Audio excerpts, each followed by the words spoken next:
Do you know many people are having trouble with connecting their NZXT Kraken X53 RGB? Don't worry.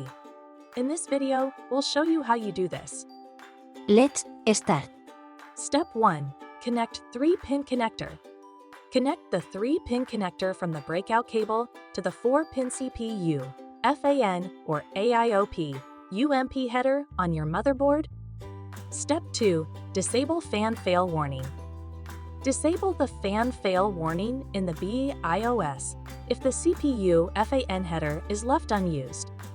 Step 3. Use fan splitter. Use the fan splitter to connect the fans to the motherboard or a fan controller. By following these steps, you should now have your fan splitter cable properly connected and your cooling system running smoothly. Still need help? Visit our website for the complete manual.